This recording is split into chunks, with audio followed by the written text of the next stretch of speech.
pas di tanjakan, di ujung tanjakan itu, saya lihat ada sosok berbaju putih, dan bajunya nggak putih-putih amat, lusuh. Jadi kayak banyak tanah-tanahnya gitu. Dan secara kebetulan saya lihat wajahnya, Kang. Gimana wajahnya? Dan itu wajahnya hitam. Hitam tapi mirip seperti bekas kebakar gitu. Gila. Karena memang jelas lampu motor saya nyorot pas di mukanya itu dari bawah. Dan saya bawa motor itu sambil gemeter, agak nyamping juga gitu. Dan itu yakin sekali itu pocong. Akhirnya saya nanya pada tetangga sekitar yang ada di lingkungan itu. Ngobrol-ngobrol, ternyata mereka pun sudah tidak asing dengan penampakan-penampakan yang ada di tengah kampung itu. Oh, berarti mereka sering tampakin juga? Sering, Kang. Assalamualaikum warahmatullahi wabarakatuh. Balik lagi sama gua, Badrul Capsule. Gimana kabar teman-teman hari ini? Sehat ya? Sehat ya. Semoga teman-teman di rumah selalu dalam keadaan sehat walafiat, dalam rezekinya dan dimudahkan segala urusan-urusannya. Dan juga nih buat teman-teman di rumah yang punya kisah pengalaman horor, jangan disimpan aja, langsung aja kirim ke nomor WhatsApp itu tuh. Kuy, kita gibah di sini. Dan kali ini kita udah berhasil mendatangi lagi nih salah satu narasumber yang cukup jauh. Iya betul, dari planet Jupiter. Jupiter jauh banget. Nggak sob, dari Serang, Provinsi Banten. Dan kali ini beliau mau cerita tentang kisah pengalaman horornya. Tahun 2015, kurang lebih tahun segitu ya. Dan saat itu beliau mengalami kejadian horor yang bikin bulu kaki merinding. Oke, langsung kita sapa siapa abang-abang atau bapak-bapak atau akang-akang di samping gue ini. Halo Kang, siapa namanya nih Kang? Nama saya Riki. Bang Riki. Ya. By the way, tinggal di mana Kang Riki? Saya tinggal di Kampung Ciapus namanya, Kabupaten Lebak, Rangkas Bitung. Rangkas Bitung. Ya. Oke, sapa dong Bang, warga situ. Halo warga Ciapus, Kabupaten Lebak, sehat-sehat semua. Amin, amin. Dan kita terima kasih ya Kang Riki ya udah nyempetin waktunya nih buat datang ke sini dan berbagi pengalamannya buat teman-teman di rumah nih Kang. Oke, siap. Tahan dulu Kang ya. Seperti biasa, sebelum ceritanya kita kata syahdu dulu.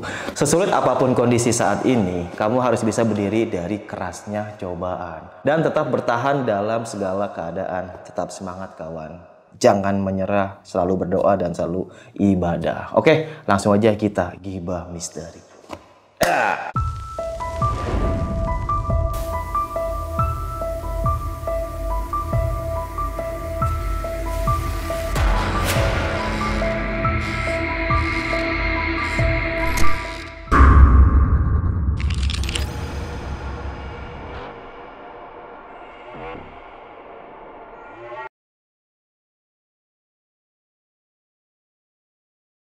Gimana Kang Riki, kisah pengalaman nih Kang? Jadi saya akan cerita dari awal dulu. Oke. Awalnya saya itu orangnya skeptis, Kang. Skeptis. Ya. Dan saya ingat pada tahun 2015, kebetulan kalau ayah saya waktu itu orangnya ngulik spiritual gitu. Kalau ayah itu dengan teman-temannya ngulik spiritual. Dan karena saya skeptis, akhirnya saya nanya-nanya nih ke ayah. Dan banyak juga teman-teman yang memang di kampung saya itu ngalamin banyak kejadian horor. Sehingga saya penasaran akhirnya. Saya ngobrol dengan ayah, nanya. Waktu itu saya sering manggilnya Papa ya. Pah, gimana sih cara lihat hantu gitu. Ayah cuman senyum sedikit dan dia jawab, nanti kamu tahu sendiri. Gitu. Nanti kamu tahu sendiri katanya gitu. Kebetulan saya juga bekerja sebagai guru honorer waktu itu di sebuah sekolah. Saya tidak bisa sebutkan nama sekolahnya ya. Di sekolah itu memang sudah terkenal horornya. Sudah terkenal horornya oleh warga sekitar gitu. Lagi-lagi ya, karena sikap saya skeptis, saya cuek-cuek saja awalnya. Hingga pada suatu hari, waktu itu jam 12 malam. Oke, maaf nih Kang saya potong ya. Ya. Ini sekolahnya SD, SMP atau SMA? SMP. Oh SMP. SMP. Ya. Jadi karena memang besoknya ada berkas yang harus dibawa oleh atasan saya, sehingga atasan saya nelpon, Ki, tolong berkas-berkasnya selesaikan malam ini juga. Yang sebelumnya masih ada waktu 2 hari sebelumnya. Nah, ternyata besok harus selesai. Dan saya ditelepon waktu itu jam 8 malam. Akhirnya saya bergegas ke sekolah, ke ruang kerja saya. Yang ruang kerja saya itu posisinya ada di sudut. Dan di samping ini, di samping kanan saya itu ruang kepala sekolah, ruang atasan. Yang paling terkenal horornya itu di ruang tersebut, di ruang itu. Dan adalah dua orang rekan guru yang sudah pernah melihat sosok di situ. Nah, sekolahan ini gimana, Kang? Letak dan lokasinya, Kang? Nah, lokasinya sendiri masih sekitaran kampung padahal. Jadi sekolah di sampingnya ini ada perkebunan karet. Lalu di sebelah depan itu ada kantor desa. Tepat di kantor desa ya, di depannya. Nah, di sebelah kiri itu ada pepohonan bambu. Saya masih ingat karena biasanya saya ngambil bambu tuh dari situ. Ada sekitaran 4-5 lah. Kalau rumah warga itu jauh atau dekat? Rumah warga agak jauh dari situ, tapi masih lingkungan kampung gitu. Nah, pada malam itu jam 12 malam, saya akhirnya bergegas ke sekolah karena berkas harus dibawa besok. Besok jam 6 harus dibawa ke dinas katanya, ke Rangkas Bitung. Saya sedang fokus mengerjakan berkas itu. Di samping kanan di ruangan kepala sekolah ini, karena pintunya kan tidak dikunci ya. Dan waktu itu saya juga butuh berkas dari ruangan itu. Awalnya terdengar suara gorden. Kret gitu. Saya yakin itu suara gorden karena gordennya gorden derek gitu ya. Krek-krek gitu suaranya. Saya acuhkan awalnya. Tiba-tiba ada lagi suara. Krelek lagi tuh. Hordeng lagi? Iya, gorden lagi tuh suara. Saya acuhkan lagi. Yang ketiga kali, itu makin intens tuh. Grek, grek, grek. Saya kira angin kan ya awalnya. Akhirnya saya cek keluar dulu. Keluar dari ruangan kerja saya dulu nih. Keluar halaman lah gitu. Tidak ada angin sama sekali. Akhirnya penasaran. Saya buka ruangan itu. Tidak terjadi apa-apa. Akhirnya saya fokus lagi. Saya acuhkan karena memang pikiran saya kerjaan harus beres besok nih. Berikutnya, kisaran 15 menit kemudian, ada lagi suaranya. Karena di ruangan itu ada lemari, dan lemarinya tidak dikunci, itu terdengar suara pintu lemarinya kebuka. Kret, kret gitu awalnya. Lagi-lagi saya penasaran, Kang. Saya masuk lagi, Kang. Saya cek lagi, dan itu lemari tetap diam. Pintu lemari itu tetap tertutup rapat gitu. Akhirnya waktu itu karena harus menyelesaikan kisaran 60 lembar berkas, saya masih ingat betul karena itu momen pertama saya ya. Nah, saya lihat lagi itu kisaran 6 lembar lagi lah menuju selesai gitu. Kebetulan saya juga suka musik-musik metal. Hanya diputarlah musik metal, Kang, untuk menghilangkan rasa takut saya waktu itu. Karena memang rasa takut sudah ada ya. Nah, tiba-tiba damage-nya makin kenceng. Suara pintu lemari sama gorden tadi. Ini makin kenceng. Kret, kret gitu. Ya, krelek, kret. Seperti ada suara yang menggebuk-gebuk lemari gitu. Nah, saya cek, Kang. Saya masih penasaran. Akhirnya saya cek lagi. Dan itu benar, Kang. Itu benar. Apa tuh? Asli gerak. Apa yang gerak? Gorden sama pintu lemari. Itu asli gerak. Saya lihat dengan mata kepala saya sendiri. Akhirnya yang 6 lembar berkas ini saya tunda. Yang lain karena sudah di print ya sebelumnya, saya bawa, saya angkut, tutup ruang kerja saya pulang. Gila. Sendirian loh. Dan 2 hari berikutnya saya demam itu. Saya langsung demam. Nah, akhirnya karena saya sakit, berkas yang tadi itu tertunda. Dan saya coba menjelaskan ke atasan saya, meskipun atasan sedikit tidak percaya mungkin ya. Jadi akhirnya saya ada miss lah dengan atasan waktu itu. Jadi dia pas Akang kerjain mereka nggak percaya kalau Akang tuh benar-benar digangguin. Iya. Iya. Gitu, Bang. Itu pengalaman pertama. Dan saya ingat bahwa apa yang dikata ayah itu nanti kamu juga lihat. Itu yang pertama. Nah, masih di lokasi yang sama, di sekolah yang sama.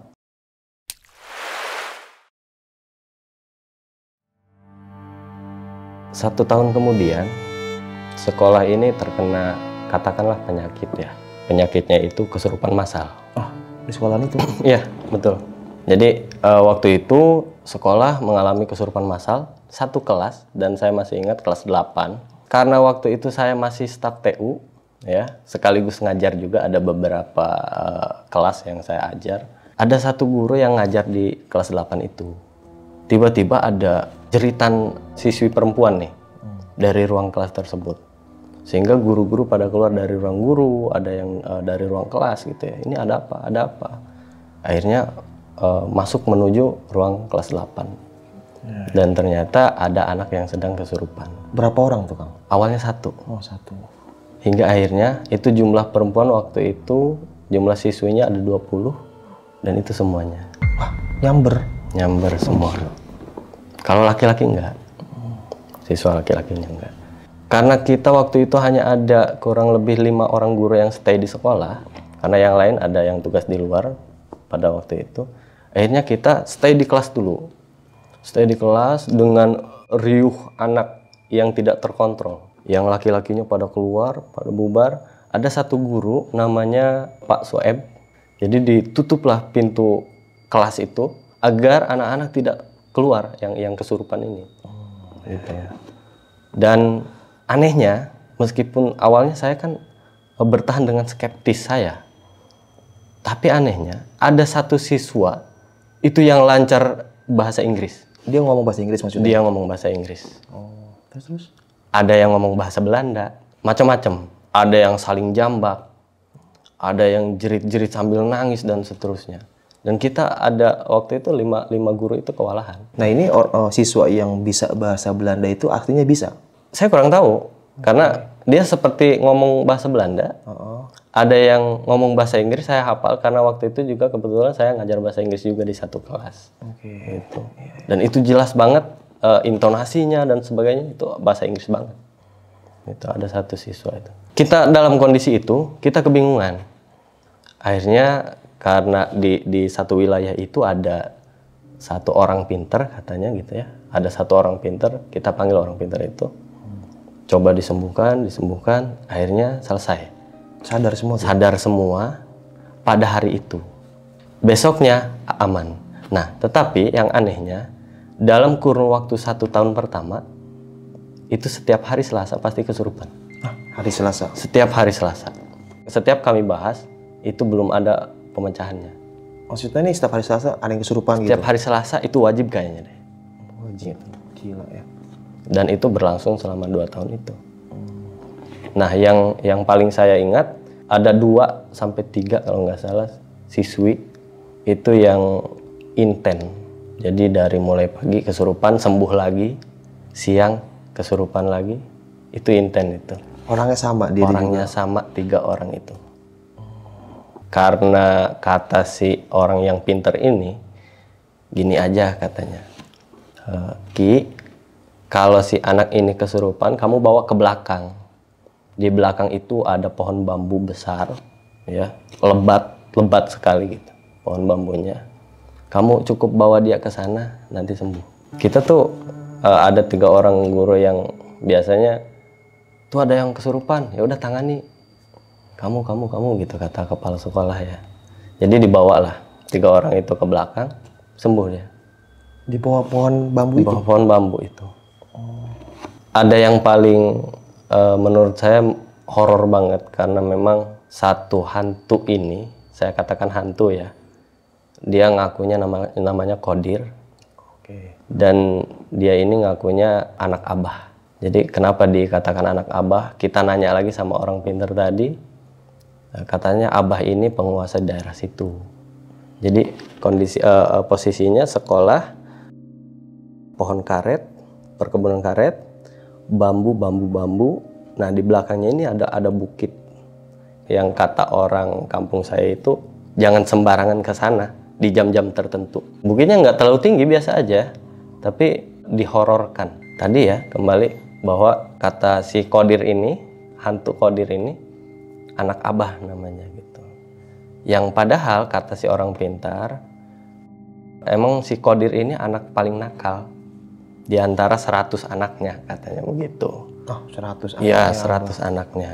Berikutnya, si Qadir ini kan terus berulah selama 2 tahun di sekolah itu. Sampai akhirnya kita manggil orang pintar dari luar tuh, dari luar kampung. Dan tetap saja nggak bisa selama 2 tahun itu.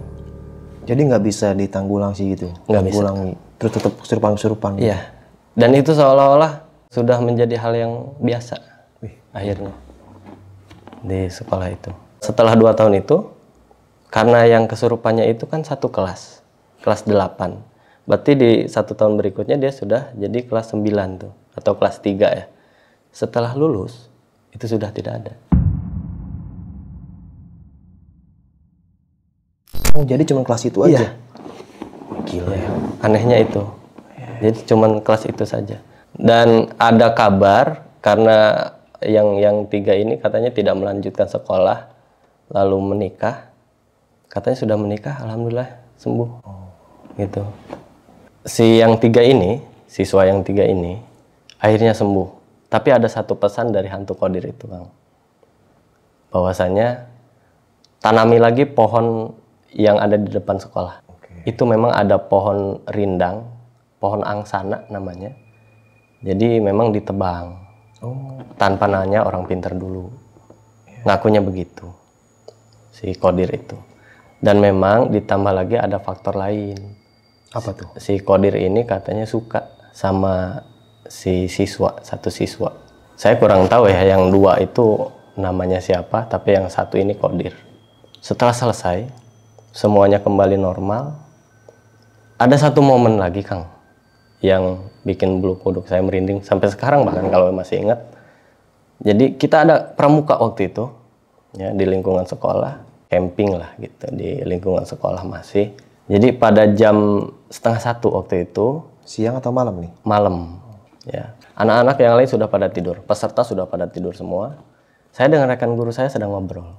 Karena kita standby harus menjaga anak-anak. Waktu itu di ruangan perpustakaan. Pintu terbuka, Kang. Pintu perpustakaan itu terbuka. Saya lagi asik ngobrol, tiba-tiba saya lihat dari sudut mata saya, Kang. Itu ada yang ngintip. Dan itu hitam, yang kelihatan cuma putih mata sama gigi. Dan saya nggak ngira siapa itu. Itu ngintip dari mana, Kang? Ngintip dari pintu itu. Pintu sebelah kiri saya itu pintu. Pintunya di sebelah kiri. Dan saya langsung nepuk teman saya yang di depan. Bro, saya biasanya gitu ya manggil rekan kerja saya. Bro, apa? Si Qadir. Akhirnya kita langsung terperanjat tuh, Kang. Terperanjat langsung keluar. Telapak kakinya ada, Kang. Karena waktu itu kebetulan gerimis. Jadi tanah itu agak-agak kotor lah gitu ya ke keramik. Telapak kakinya ada, tapi makhluknya nggak ada. Jadi setelah pramuka tadi itu hanya ada satu momen itu di acara pramuka itu. Dan saya yakini bahwa si Qadir memang masih eksis di situ. Hanya saja bedanya sudah tidak bisa mengganggu anak-anak. Karena memang kebetulan kepala sekolah ini punya kenalan. Dan kenalannya ini orang Rangkas. Jadi dibawa ke sana, dia orang ngerti lah gitu ya, orang ahli spiritual. Istilahnya diobatin lah gitu. Dan itu sudah tidak bisa mengganggu anak-anak lagi. Gitu. Dan ada satu momen ketika itu waktu maghrib, saya lagi-lagi sedang menyelesaikan pekerjaan. Kebetulan saya ingin selesai nih biar malam bisa istirahat gitu. Di mana nih ngerjainnya? Di sekolah. Dan saya tepat waktu itu saya sedang main HP. Posisi sedang main HP. Dia melintas di depan saya tuh. Orang setengah lari lah. Dan kelihatan jelas hitam. Badannya hitam. Gitu. Dan saya yakini itu si Qadir. Dan sampai sekarang memang kata orang pintar yang ada di kampung itu memang si Qadir masih stay di situ. Oh, sekolahan itu? Iya. Gila ya. Sampai sekarang.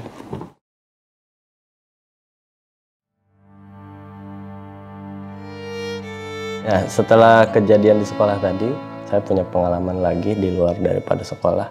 Karena kebetulan saya juga hobi di musik, jadi sering ngumpul sama teman-teman yang jaraknya dari kampung saya itu lumayan jauh, Kang. Jadi kalau dihitung waktu kisaran 1 jam. Wah, jauh banget ya. 1 jam, asli 1 jam dari rumah saya menuju rumah teman-teman. Kebetulan base campnya itu ada namanya di Kampung Sukamaju. Dan itu agak kota lah. Waktu itu kebetulan kita ada prepare, ada acara gitu ya. Ceritanya ada acara dan kita mau manggung gitu. Saya ditelepon lah sama teman saya, namanya Endot. Bro, kita latihan nih hari ini untuk acara besok, katanya gitu.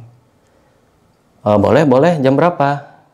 Jam 8 katanya gitu. Jam 8 malam maksudnya. Saya berangkat waktu itu dari rumah jam 6:30 malam. Setelah selesai sholat maghrib. Saya berangkat, izin pada istri. Oh iya, hati-hati di jalan. Nah, di perjalanan,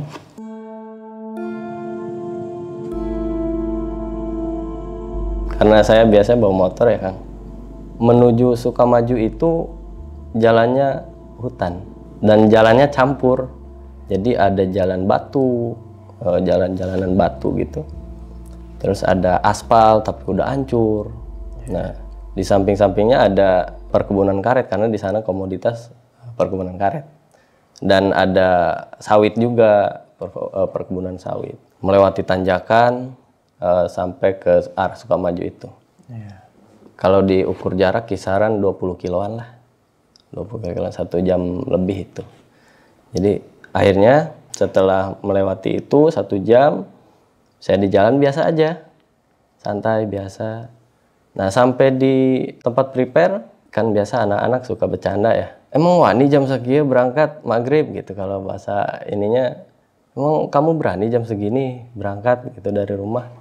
Ya nggak apa-apa kan udah biasa kata saya gitu. Prepare ceritanya. Selesai latihan, kita ngobrol-ngobrol biasa ngopi-ngopi santai. Ngobrol apa aja lah random gitu ya sama teman-teman. Akhirnya waktu menginjak jam 1:30 malam. Wah udah jam 1 nih, saya lihat jam gitu. Wah udah jam 1:30. Harus pulang deh kayaknya gitu. Udah kamu nginep aja katanya, kata Endot ini. Kamu nginep aja, jam segini pulang malam jalan kayak gitu, ngapain gitu. Mending besok aja lah gitu. Enggak lah, aku pulang aja deh gitu. Soalnya besok harus kerja gitu, harus ke sekolah. Ya udah, kalau kamu yakin mah, katanya gitu. Nah, di sela itu saya ngerasa was-was. Aduh, kok was-was ya? Hati ini kayak nggak leluasa, nggak kayak biasa gitu. Ada apa ini? Karena perasaan saya maksa mau pulang. Ya udah deh, maksa aja lah, pulang lah. Saya akhirnya pulang, Kang. Sendiri? Sendiri. Saya izin ke teman-teman, pulang lah. Mau diantar nggak? Nggak usah lah, gitu. Tapi kata teman-teman saya kelihatan agak beda malam itu. Agak lesu gitu ya. Mungkin karena memang kecapean juga waktu itu. Nah, saya pulang. Dan saya masih ingat, karena saya was-was tuh. Karena perasaan saya was-was. Mudah-mudahan nggak ketemu sama orang deh. Sekalinya pun ada hantu, ya minimal bisa lari lah gitu. Nah, akhirnya saya maksa pulang sendiri tuh. Di perjalanan, karena tadi ya jalannya berbatu gitu. Dan jalannya harus pelan-pelan, nggak bisa ngebut itu. Di samping juga hanya menemukan satu kampung itu. Jadi sebelum ke kampung saya, ada kampung dulu di tengah-tengahnya. Tapi di sela-sela itu hutan semua. Hutan semua, Kang, asli. Nah, saya berangkat dengan hati was-was. Tapi di spot-spot tertentu yang saya yakini di sana ada hantu misalnya, di sana nggak ada penampakan sama sekali. Alhamdulillahnya nggak. Tapi ada satu spot yang bikin bulu kuduk saya merinding. Bahkan sampai sekarang saya selalu waspada di sana. Gimana tuh? Jadi saya jalan, itu pas turunan. Kebetulan waktu itu jalannya belum di aspal. Kalau sekarang sudah di aspal sedikit lah pas tanjakan.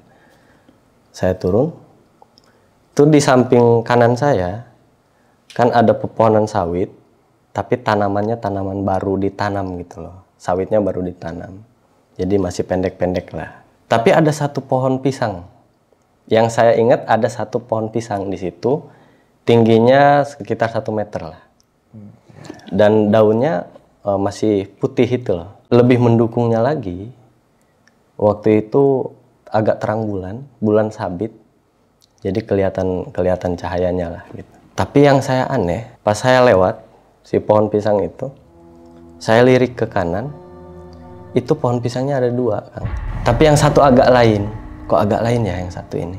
Dan saya yakin itu bukan pohon pisang. Karena memang yang satu lagi pohon pisangnya ada rumbayannya. Rumbai apa tuh? Ada semacam kain di kepalanya gitu. Gitu. Dan saya yakini itu bukan pohon pisang. Apa tuh? Kayaknya pocong. Gitu. Di spot itu. Terus? Saya lewat, tapi bulu kuduk udah merinding banget itu. Saya turun, nah di bawah ini ada lekukan. Jalannya ada lekuk, agak belok. Ke kiri lalu ke kanan. Nah di lekukan itu, ada lagi satu spot. Sebelah kanan juga. Karena dari arah Sukamaju ke kampung saya itu sebelah kanan posisinya. Ada pohon arennya udah tua kayaknya. Soalnya ijuknya udah sampai aut-autan lah gitu. Yang saya tahu, kalau saya berangkat siang hari, itu hanya ada satu. Tapi pada saat malam itu ada satu lagi dengan ukuran yang besar, tinggi, dan saya yakin itu bukan pohon aren. Karena hitam pekat. Dan itu persis di samping jalan posisinya. Nah setelah lihat itu, saya akhirnya yakin bahwa itu adalah genderuwo gitu. Bentuknya gimana tuh yang Akang lihat? Ya, bentuknya itu besar, tinggi besar. Yang satu kan pohon aren, dan pohon aren sebesarnya pun nggak nyampe selebar itu gitu bentuk posisi badannya ya. Nah kalau ini beda dan berbulu halus gitulah. Kalau kelihatan berbulu halus. Setelah saya lihat ya yang sebelah kanan itu, saya masih meraba-raba. Lewat tuh sekitaran 500 meter. Saya nengok ke belakang dan itu masih berdiri di sana. Masih ada sosok? Masih ada. Oh, gila. Dan makin jelasnya lagi, matanya merah. Tapi yang saya lihat matanya cuma satu. Satu? Iya, warna merah. Dari situ saya mulai badan itu agak gimana panas gitu. Ya, kuping kerasa besar. Hingga akhirnya saya tancap gas. Setelah kejadian yang tadi, saya lihat genderuwo itu ada turunan, Kang. Ada turunan. Saya lanjut jalan aja lah. Dengan tetap di hati baca bismillah waktu itu, baca ayat kursi. Saya lanjut jalan. Tetapi dengan posisi badan udah panas. Oh, panas. Udah panas, udah nggak enak aja itu badan. Nah, saya jalan. Ada satu spot, jalannya berbatu lagi. Saya nemuin jalan berbatu karena memang jalannya seperti itu. Dan jalan batunya itu nggak diratain gitu. Hutannya rimbun, pas di spot itu hutannya rimbun banget. Jadi hampir menutup bagian atas. Motor saya mati, Kang, di situ. Di pas pertengahan jalan batu itu, motor saya tiba-tiba mati. Akhirnya saya coba turun dulu. Coba saya cek businya dulu. Busi aman. Tapi dihidupkan nggak nyala-nyala tuh motor. Disalah nggak nyala. Ini kenapa? Tiba-tiba di samping kiri, itu pas rimbun itu, di samping kiri, awalnya ada yang nangis. Ada yang ngerintih gitu. Dan biasanya saya kalau kemanapun, saya suka pakai headset kan ya, dengerin musik gitu. Itu sampai kedengeran. Suara nangisnya itu? Suara nangisnya sampai kedengeran. Padahal saya biasa agak full lah gitu. Saya sampai buka headset saya. Awalnya nangis, Kang. Timbul tenggelam gitu, suaranya timbul tenggelam. Lalu kemudian, kok makin lama makin aneh ya. Saya coba selah lagi tuh motor. Beberapa kali nggak nyala. Tiba-tiba ketawa dia. Saya diketawain itu. Ketawa apa tuh? Ketawa Kunti gimana sih ya? Oke. Aslinya. Iya. Gitu. Dengan posisi saya masih trauma dengan yang tadi, ditambah suara ketawa itu, saya makin drop itu, Kang. Dan lagi-lagi, akhirnya saya mencoba berusaha untuk gimana caranya ini motor supaya hidup. Ayat apa yang saya nggak baca, kayaknya semuanya udah dibaca gitu. Yang saya hafal saya baca. Akhirnya beberapa kali salah motor, hidup, saya gas lagi. Dan sampai rumah, itu badan udah nggak enak banget. Nah, kenapa tuh nggak enaknya? Karena memang mungkin efek dari yang tadi ya. Pertama dari pocong tadi, genderuwo sama itu, sama suara Mbak Kunti itu. Akhirnya sampai rumah, saya ketok-ketok pintu kan. Assalamualaikum. Dijawab sama istri, kebetulan istri itu sedang bangun. Dan saya masih ingat, nyampe rumah itu kisaran jam 2:30 malam. Setengah 3. Dan istri kebetulan biasa tahajud ya. Jadi pas saya ketuk pintu, dia bangun. Kamu kenapa? Kok pucat? Karena memang saya kondisinya udah nggak baik-baik saja gitu. Pucat, badan panas. Akhirnya saya masuk, itu sampai motor nggak saya masukin ke rumah. Taruh di mana? Taruh di luar aja.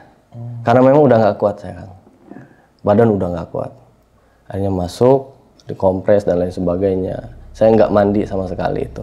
Nggak langsung mandi? Karena memang langsung tumbang badan saya. Dan efeknya kerasa banget. Itu sampai rumah masih kerasa. Akhirnya 1 hari kemudian saya sembuh. Alhamdulillah bisa sembuh dengan minum obat-obat biasa lah ya. Akhirnya bisa sembuh. Nah, saya aneh, kok biasanya kan saya pulang malam tapi nggak nemu yang kayak gini biasanya. Yang hal-hal yang astral itu nggak nemu gitu. Tapi kok ini malam ini saya ditaruh habis-habisan gitu. Apakah memang sayanya yang sompral tadinya gitu. Akhirnya dari situ saya sadar, Kang, bahwa memang saya seolah menantang lah gitu. Dengan sikap skeptis saya tadi. Saya ingat sama papa waktu itu masih hidup. Diceritakanlah pengalaman yang tadi itu. Saya semalam gini. Makanya kamu jangan sompral. Oh iya Pak. Akhirnya saya dikasih wejangan lah ya. Sama hal-hal yang seperti itu kamu jangan sompral dan lain sebagainya begitu. Nah, alhamdulillah setelah itu selang beberapa minggu, beberapa bulan nggak nemu, nggak diganggu lagi.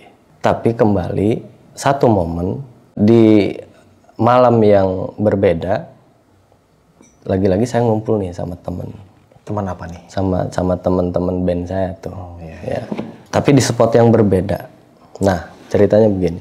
Jadi malam itu saya lagi-lagi ditelepon. Karena memang kita sudah bikin jadwal sebetulnya, jadwal prepare itu. Nah, di jadwal prepare itu kadangkala ada saja yang nggak hadir tuh. Waktu itu saya awalnya nggak mau hadir karena memang ini udah lain nih, perasaan udah nggak enak lah. Saya nggak mau kemana-mana, di rumah aja gitu. Pada saat malam itu, karena memang mendesak dan teman-teman juga mau latihan katanya, ayolah gitu bisa. Akhirnya saya maksain. Tapi saya berangkat bukan setelah maghrib kalau yang ini. Jam berapa? Tapi sebelumnya, kisaran jam 5. Karena saya menghindari hal-hal yang tadi ya. Dan saya ada rencana menginap memang. Saya berangkat jam 5. Masih dengan jalan yang tadi itu. Kalau saya katakan lintas tengah itu, Kang. Karena menuju kampung saya itu ada tiga alternatif. Ada lintas selatan, lintas utara, dan lintas tengah. Kesana lewat lintas tengah menuju base camp itu. Biasa latihan. Kan awalnya rencana saya mau nginep di base camp lah sama teman-teman. Tapi saya coba maksa pulang lagi waktu itu. Dan itu belum terlalu malam, kisaran jam 10:30. Karena saya juga cerita sama teman-teman kemarin saya diganggu. Oh, Cerita akhirnya. Makanya nggak mau terlalu malam lah gitu pulangnya. Akhirnya saya pulang, maksa pulang dengan trek jalan yang masih sama. Dan itu waktu kemarau panjang. Sampai jalanan itu berdebu, Kang. Seperti jalan tanah itu udah berdebu gitu kan. Iya. Karena memang kemaraunya udah panjang itu. Air sudah mulai surut itu. Nah, saya jalan dan ketemu lagi tuh turunan. Jangan-jangan ada pocong lagi nih di sini. Dan alhamdulillah nggak ada, kan. Di turunan itu nggak ada. Dilekukan di bawahnya, alhamdulillah. Karena saya terus baca-baca tuh dari awal keberangkatan. Akhirnya saya nyampe di kampung, Kang. Di kampung saya tuh, Ciapus namanya. Ciapus itu posisi kampungnya begini, Kang. Di bukit gitu. Oh, di bukit. Ya, di bukit, di pas bukitnya itu perkampungan. Di pas puncaknya. Oh, berarti dalam banget ya, Kang ya? Iya, Di sana itu kayak ada Alfa Indomaret? Nggak ada sama sekali. Nggak ada. Berarti di dalam banget ya? Iya. Saya coba santai, duduk dulu tuh di puncak. Dan itu banyak rumah di sampingnya. Di halaman orang, tapi di samping jalan. Saya santai, putar musik kan di HP gitu. Secara tiba-tiba yang saya aneh itu ada lemparan tanah liat gitu. Ada lemparan tanah liat dan itu banyak Kang. Ukurannya sebesar kelereng lah. Saya cuek-cuek saja tadinya.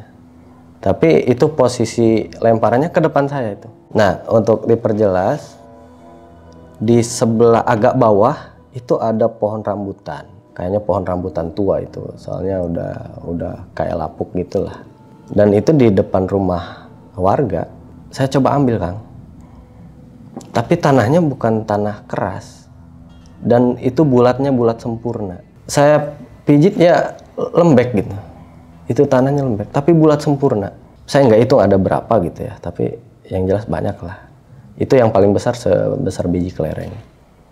Saya aneh itu Kang, kok ada yang lempar beginian. Kondisi cuaca sedang kemarau panjang waktu itu. Tiba-tiba ada beberapa kelelawar yang kabur lah, seolah-olah kabur lah dari pohon itu, dari pohon rambutan tadi. Ada banyak gitu, saya nggak bisa hitung itu. Tiba-tiba terbang gitu. Tiba-tiba terbang. Seolah-olah mereka kaget gitu. Saya kan ikut kaget Kang. Loh ada apa ini gitu. Oh banyak kelelawar gitu. Biasanya nggak ada nih. Di kampung-kampung sebesar itu dengan penduduk yang padat nggak bakal ada kelelawar kayaknya. Tapi itu ada. Nggak lama ada suara cekikikan dari yang saya dengar dan saya pastikan itu dari pohon. Itu asli cekikikan banget itu. Dan yang saya pastikan itu suara kuntilanak. Tapi nampakin atau gimana? Saya hanya lihat ujungnya saja. Ujung apa? Jadi pas dia terbang, set gitu ya. Dia terbang, itu seperti kain putih aja gitu. Itu suara cekikikan asli. Dan itu persis di tengah-tengah kampung itu. Karena kondisi saya sudah merinding parah. Akhirnya saya, wah ini nggak bisa nih. Saya harus maksain pulang nih, segera pulang nih. Itu nggak baik nih. Padahal itu masih sekitaran 11:30. Karena saya berangkat dari base camp itu 10:30. Jadi estimasi 1 jam di jalan, 11:30 saya sampai kampung. Besoknya saya masih kepikiran. Akhirnya saya nanya pada tetangga sekitar yang ada di lingkungan itu. Ngobrol-ngobrol. Ternyata mereka pun sudah tidak asing dengan penampakan-penampakan yang ada di tengah kampung itu. Oh, berarti mereka sering tampakin juga? Sering Kang, sama tetangga-tetangga di situ. Gimana tuh kalau mereka? Nah, sempat cerita gak tau gimana? Ya, saya tanya kalau penampakannya bagaimana. Jadi mereka ada berbagai macam versi.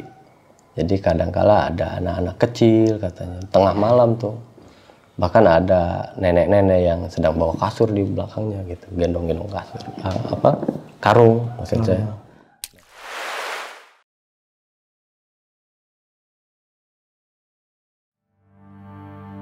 Pada tahun 2019, saya kembali mengalami hal-hal yang seperti itu, Kang.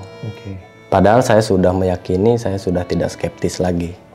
Saya sudah meyakini bahwasannya memang astral itu ada di sekitar kita dan mereka bisa menampakkan diri gitu. Tahun 2019, saya main ke rumah saudara itu, Kang.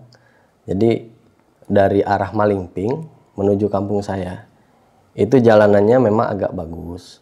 Jadi tidak seperti arah tengah tadi. Ya, kalau arah tengah kan masih hancur tuh, bahkan sampai sekarang itu. Nah, yang arah selatan ini agak bagus. Dan spot mistisnya sangat banyak. Karena kabar dari orang-orang seperti itu, image-nya sudah terbentuk seperti itu. Gitu.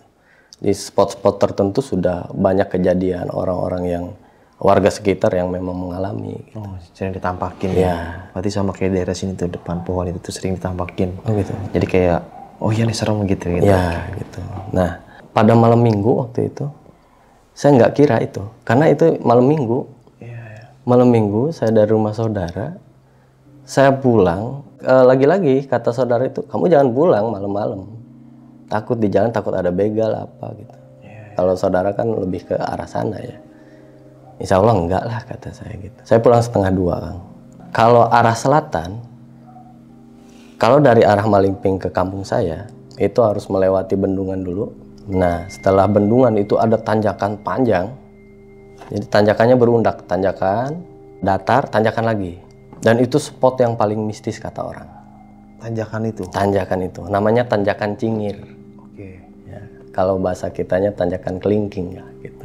Karena memang jalannya sempit, cornya udah hancur. Gitu.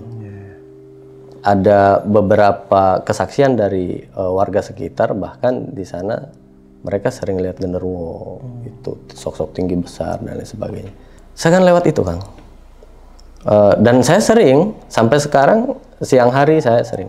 Karena memang waktu itu memang saya tidak menyangka malam minggu bisa ketemu dengan hal-hal seperti itu di lintas selatan itu.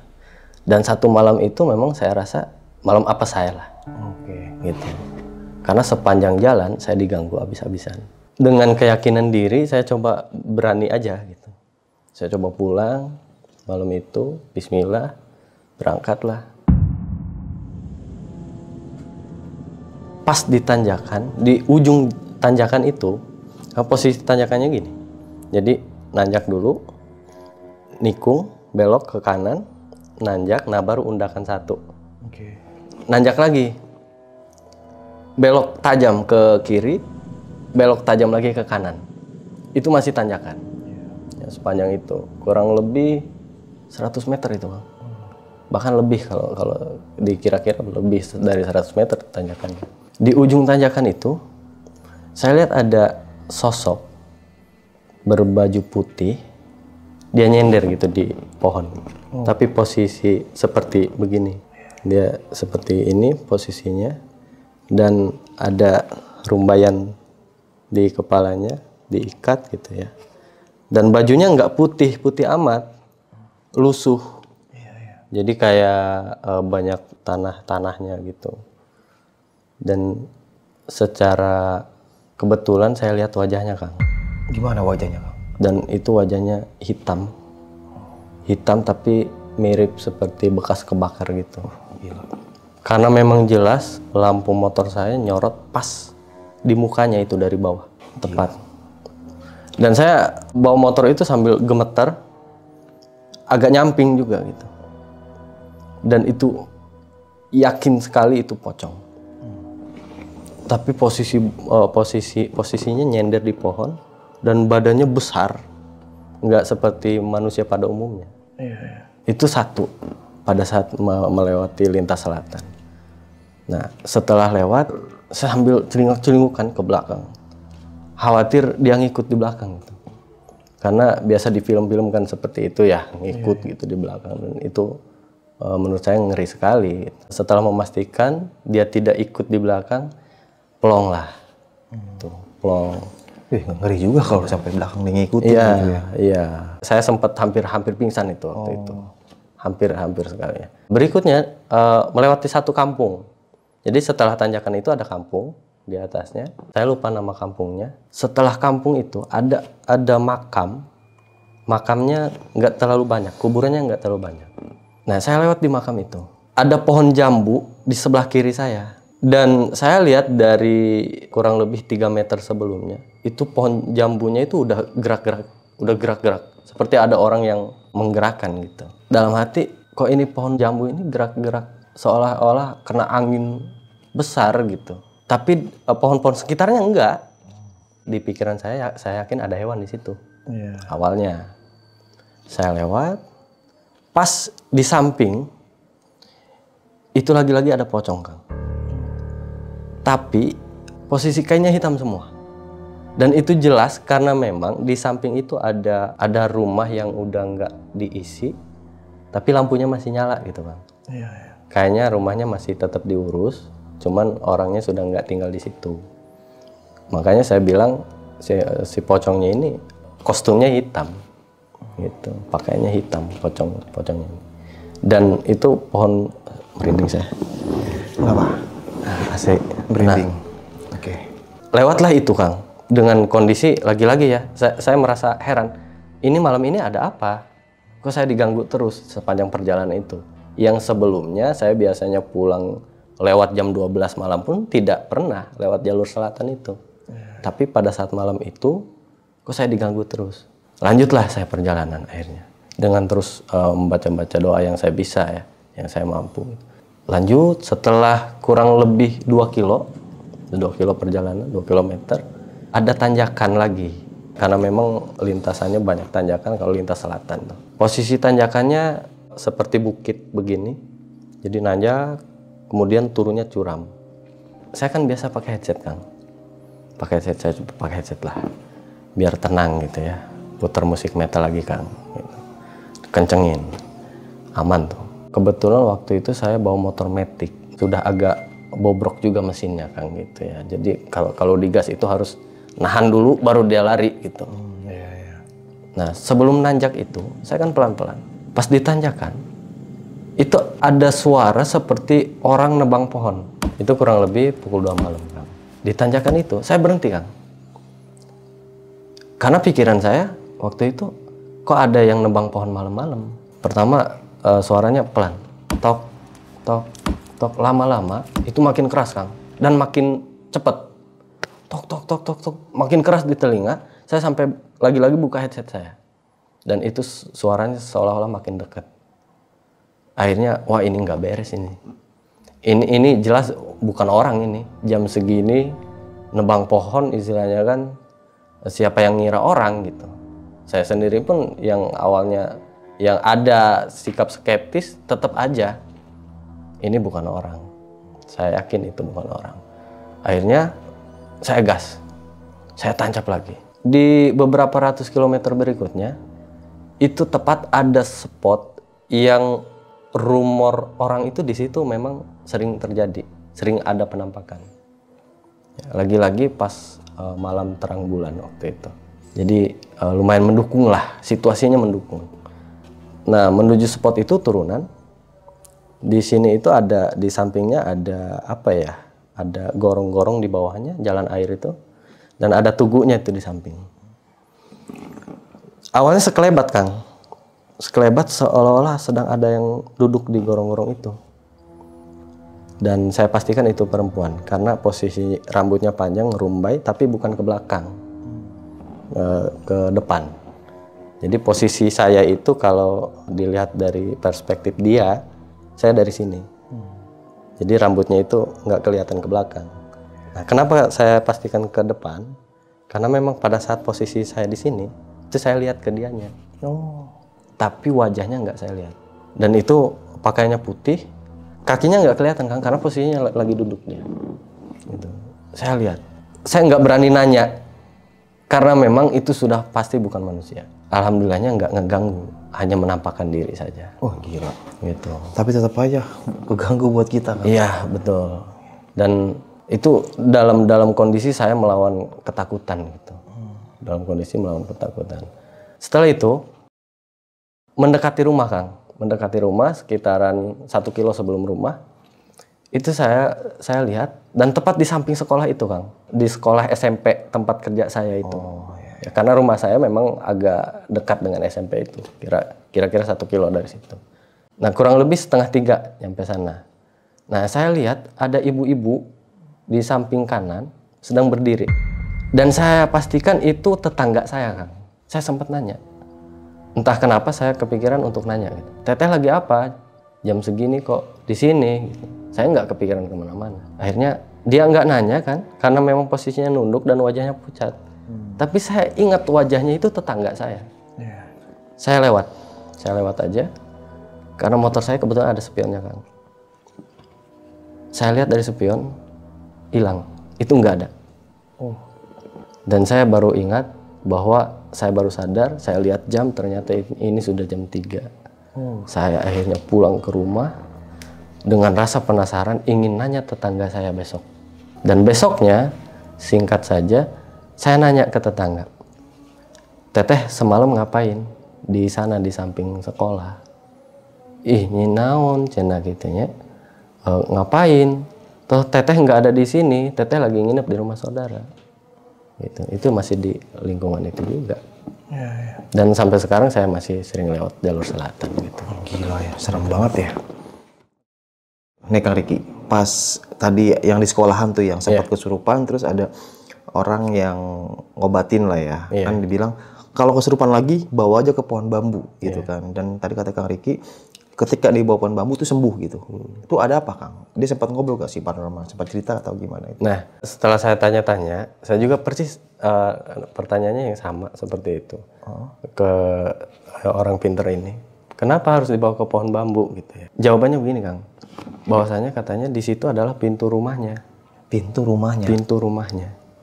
Yang dari wilayah belakang itu, belakang sekolah itu. Pintu rumahnya di pohon bambu itu. Dan sampai sekarang, meskipun pohon bambu ini sudah ditebang, tapi bagian bawahnya nggak sampai dihabiskan. Oh, masih ada? Masih ada. Nggak full sampai habis? Jadi waktu itu ketika lagi kesurupan, dibawa ke pohon bambu itu sadar? Iya, sadar. Sadar ya? Sembuh dia.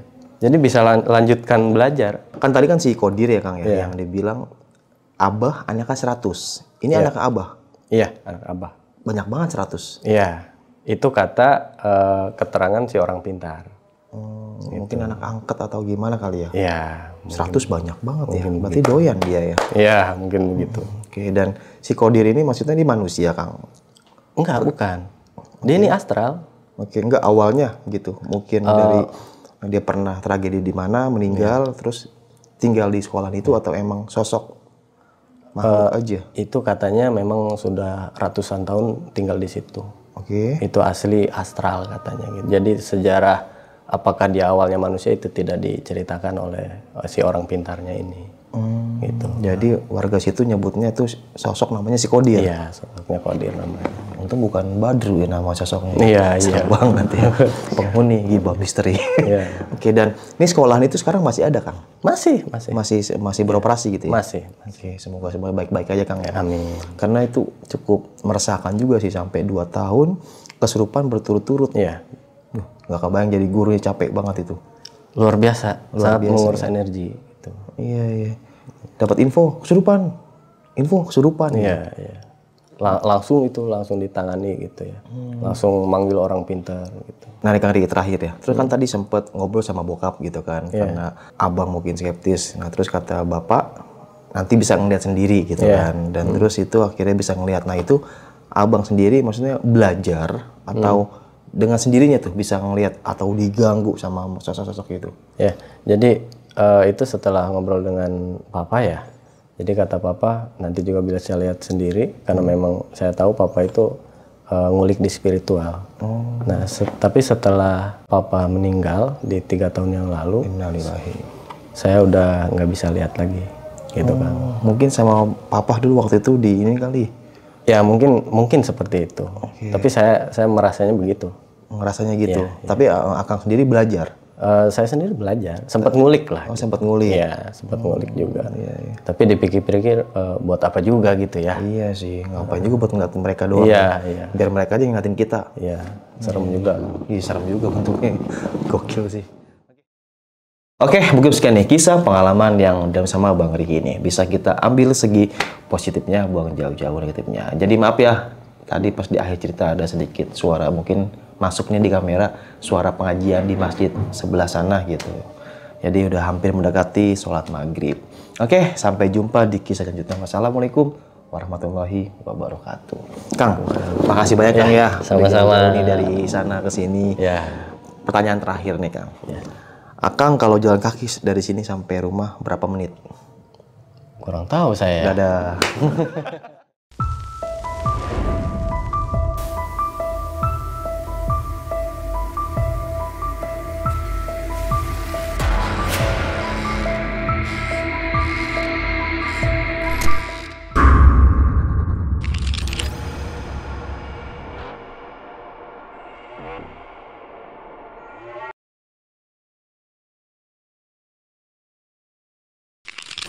Buat kalian yang punya pengalaman horor, langsung aja chat ke nomor 0877 1671 53372.